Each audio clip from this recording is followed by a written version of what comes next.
think you're muted, Bill.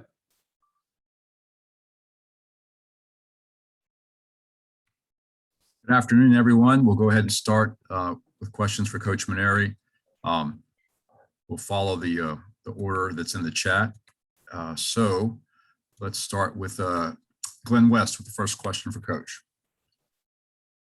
Hey, Coach. Hope you're doing well. I guess just kind of get this just out of the way first, but it's not supposed to be great weather, I guess, this weekend. And I'm just curious what the updates are with Louisiana Tech. Is the game still on for Tuesday? Is Wednesday an option because of the Friday, Saturday, Sunday series? Just what are the latest conversations about that? Well, I haven't had any conversations yet with Lane Burrows. They're in transit right now from Miami to Baton Rouge. They were at FIU this weekend and they dealt with all kinds of weather issues. They got rained out of their doubleheader yesterday, and they're flying directly to Baton Rouge and spending the night here. In fact, they're going to be working out in our batting cages tonight. I'm going to text him here in a few minutes to have him call me when he lands, and we'll discuss things. We were supposed to have a meeting this morning with our event management people, but we put it off until tomorrow because the weather just seems to change all the time. It was supposed to rain all day here today.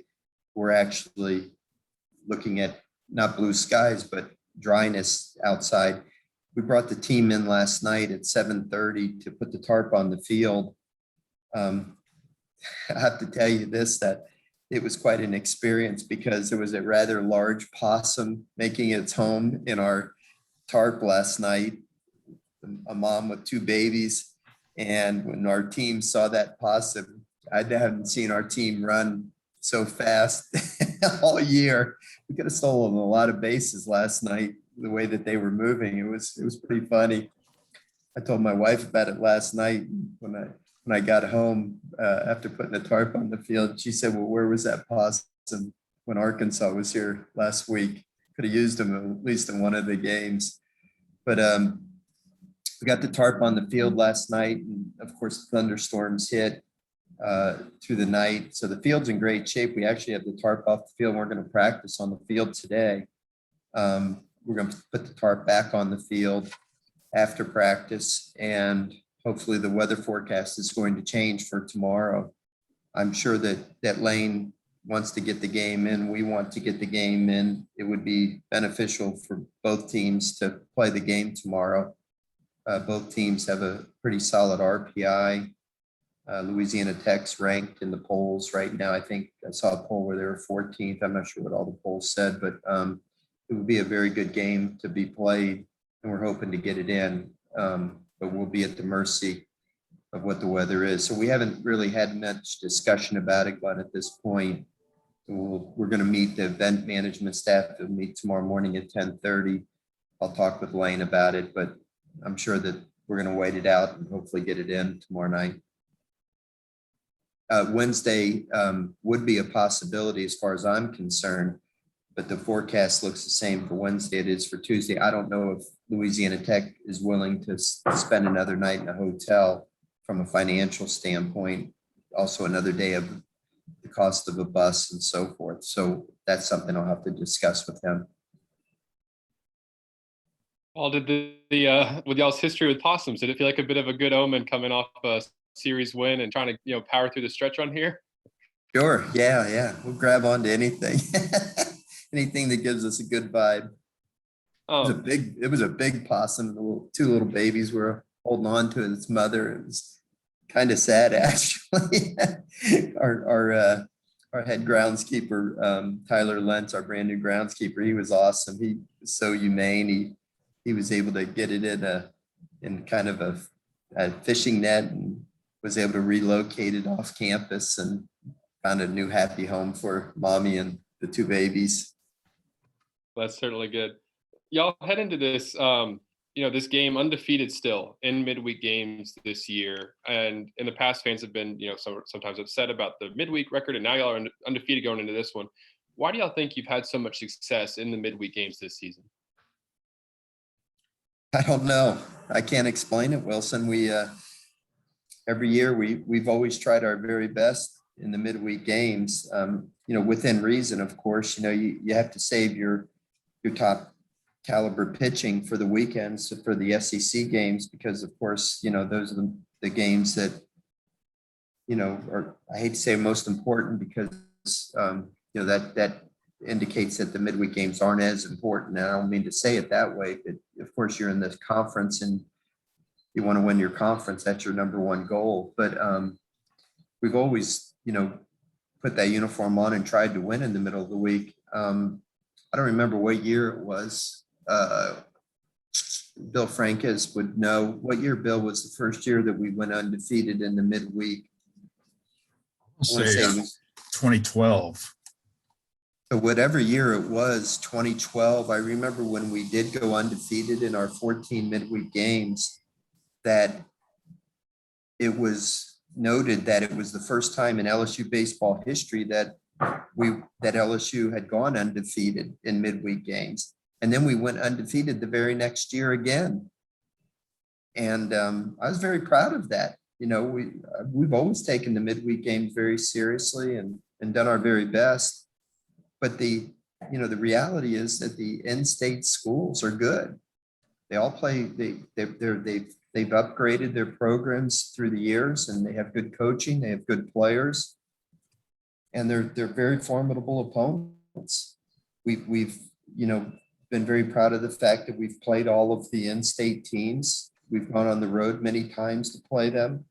And I know all the coaches around the state have been very appreciative of the fact that LSU has played them on a regular basis and gone around the state and played them.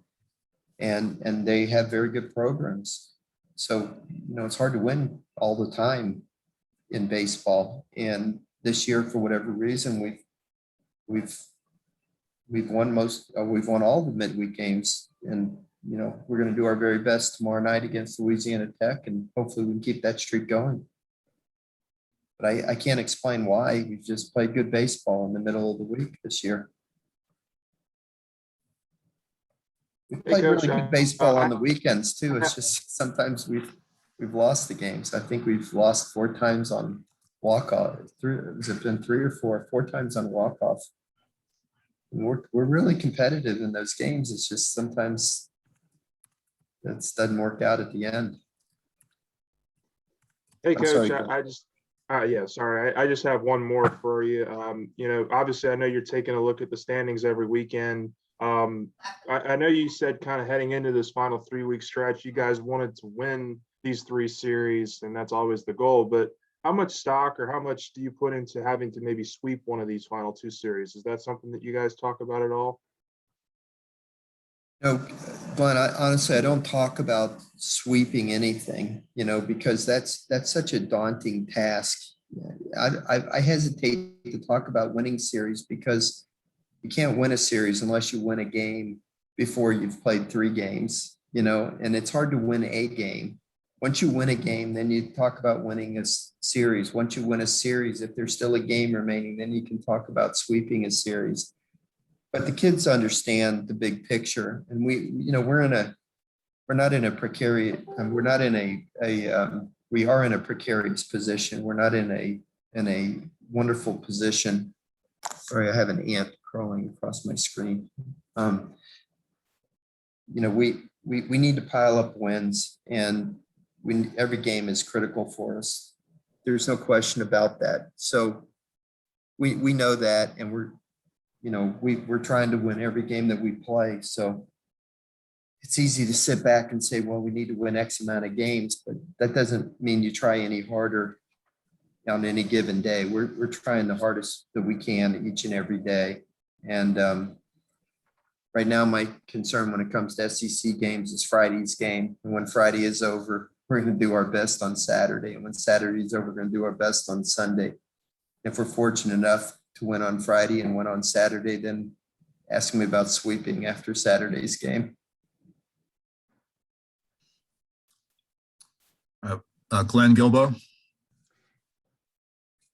Coach, do you see this this midweek game any different because of Tech's ranking RPI, and you're kind of on that RPI, you're kind of on that NCAA tournament bubble? I think it's a critical game, Glenn. I do. Yeah, I think I see it differently. They're all important. You know, when you play a team with a low RPI, and especially when you're playing at home, it's critical to win that game because it can hurt you so badly. But when you're playing a team with a high RPI and your RPI is good as well, if you win that game, it certainly can help you. I think our RPI is 22 this morning, if I'm not mistaken. And what was Tech's? I want to say it was 23 or 24, if I'm not mistaken. Right around And, there. and Alabama's this weekend is in the 20s as well. So this is a week of 4 games with really good RPIs. And, you know, if we listen, the more wins you can pile up against teams with good RPIs, the more solid it makes your resume. So all of these, this is a very critical week. I mean, there's only 2 weeks left in the regular season, obviously. Yes. But I've told our players, this is the most important week of the season. I mean, there's no sugarcoating it. You know, you want to play in the SEC, excuse me, if you want to play in the NCAA tournament, we have to get the job done this week. There's no sugarcoating it. What's your pitching plan? What's your pitching plan, Paul? For tomorrow, we're going to start Will Helmers tomorrow. And that, you're not changing your approach there after Helmer's because this is the most important week, or, I mean, do you bring a weekend guy in? Relief? Tomorrow? Yeah. I don't think so, Glenn. A weekend starter you're talking about? Weekend reliever, I was thinking, Oh, we could potentially use weekend relievers, sure. right. If somebody's available, you know, I mean, there's guys that won't be available because of, you know, recovery time that they need to be healthy. But there's potential that a guy or two could pitch tomorrow if they're feeling good. Thank you.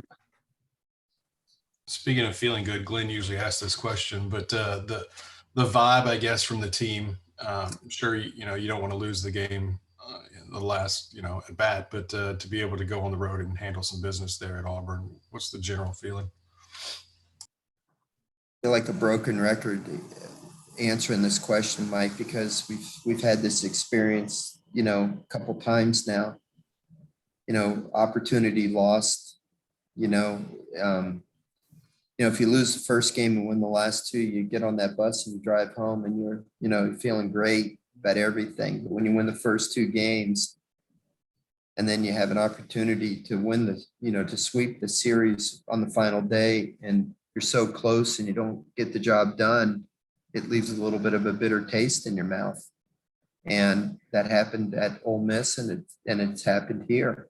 Happened at Kentucky as well, if I'm not mistaken. Didn't we win the first 2 at Kentucky? Yeah. So it's happened 3 times this year.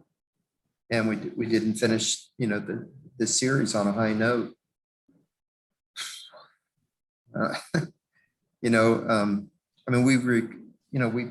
We've recovered from it because we turned around and won our midweek game right after. And went on the weekend and, played as hard as we could and had some success on the weekend after. But, there are opportunities that are lost that you can't get back. I was really surprised this past Saturday because, man, we thought we had seen all of their pitching, Auburn's pitching in the first 2 days. And we were swinging the bats so well. We swung the bats late in the game, had so many clutch hits. And, my big concern was, okay, is Mikhail Hilliard going to give us a quality start? And if he does, and we have a good lead late in the game, we'd used up Edwards, we'd used up Fontenot. Neither of them were going to be available. Were we going to be able to close out this game? Not in my wildest imagination did I think we'd get 2 hits. This kid that pitched against us, Fitz, going into the year, he was considered one of the top prospects in the league. I mean, all the scouting directors in professional baseball were flocking in to see him pitch. And he had an injury early in the year to his foot, of all things, and he wasn't pitching well. and he hasn't pitched well all year. And you look at his numbers, and they were not good. And it happens a lot of times with kids in their draft eligible year when they're highly thought of. But his earned run average was poor. His batting average against was poor. We were talking to their coaches, and they were even telling us how much he'd struggled all year. And then we start the game, and Trey Morgan leads off with a home run, and we're like, hey, we're going to have a good offensive day. 13 batters later, we haven't had another base runner. And the kid's out there throwing 93 miles an hour, and he's dropping his slider in there for strikes whenever he wants to. And he's looking like the prospect that everybody talked about before the season. I mean, after Morgan hits the home run, Cruz goes up there and 3 pitches right in a row, slider, slider, slider. Where'd that come from? He didn't show any of that in any video that we watched of him. He didn't show that at all. And all of a sudden the kid his confidence blossomed. He looked like he felt like he was the best pitcher out in the world out there. And it was amazing. This transformation this kid had. And all of a sudden he was this talented pitcher that everybody thought he was. And he was just making unbelievable pitches, and we couldn't respond to him. But then finally we got him out of the game in the 6th inning. And we got a little something going, and it just seemed like, I thought we had a stolen base, and I thought even the replay showed that Doty was safe, and we didn't get the call reversed. And, we would have had a runner at second with nobody out there. I thought we had an opportunity to score. Didn't happen. We loaded the bases later on in the game. They brought in a kid, left-hander, and, he struck our batter out with the bases loaded. We didn't take advantage of that opportunity. We just didn't hit. Sometimes it's hard to explain. We hit great for 2 days, and then all of a sudden on Sunday, when you think that you're really going to hit because where they are in their pitching staff, we don't hit. And we had this great pitching performance, and we wasted it. And it was an opportunity that we let go away. And so, you feel good that you beat a tough team 2 out of 3 on the road, but at the same time, if we could have got that win on Sunday, we'd be sitting in a much better position today. But we didn't. So now we got our work cut out for us going forward. I know we've talked about Trey about as many times as you could possibly talk about a guy, but just, he's SEC Freshman of the Week for the 2nd straight time. Coming in, and I know you talked about this before, but if you could remind us, did y'all expect to get this much out of him? Did you see it during recruiting? I mean, he was like the number 220 ranked player in the country. It wasn't like he was, a 1st-round draft pick, it seemed like. Did you expect to get this from him this early in his career? I think I've answered this question for 100 times, Wilson, this year, haven't I? I know. I just couldn't remember your exact answer from before. Okay. Well, I'll answer it for 101st time. Okay. We knew we had a really good ball player, and we felt fortunate that we got him at LSU because, his misfortune turned out to be our fortune, similar to Alex Bregman. Alex broke his finger the first day of the season, his senior year, and missed his whole senior year. It probably kept him from going in the 1st round. Had he gone in the 1st round, he would have signed professionally. He ends up coming to school, had a terrific career here. Probably had what was his misfortune turned out to be his fortune as well as our fortune, because think of Alex. If you asked Alex nowadays, he'd tell you he's really glad he went to LSU first.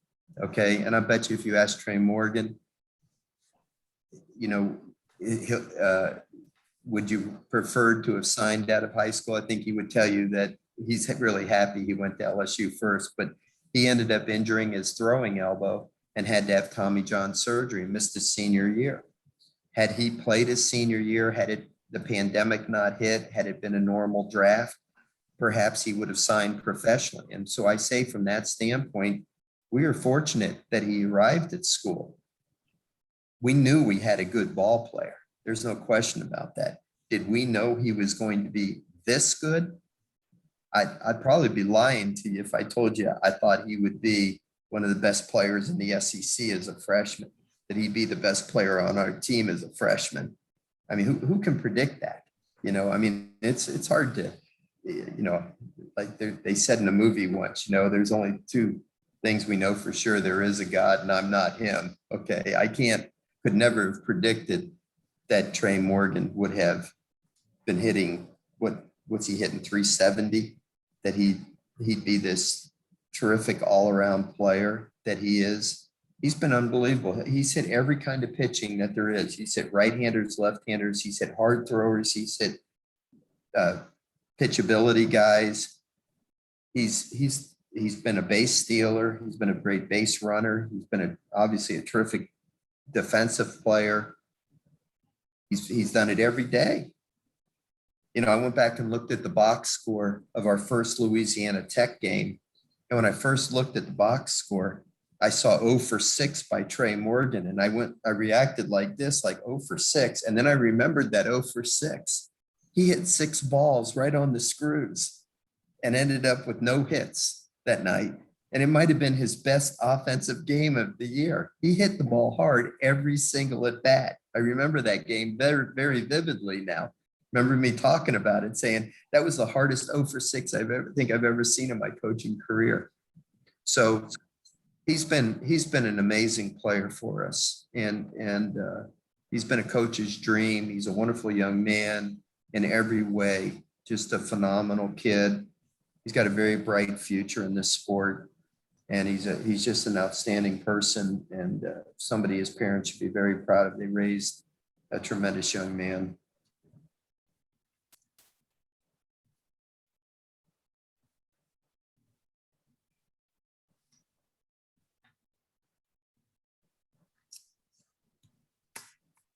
Okay, anyone else?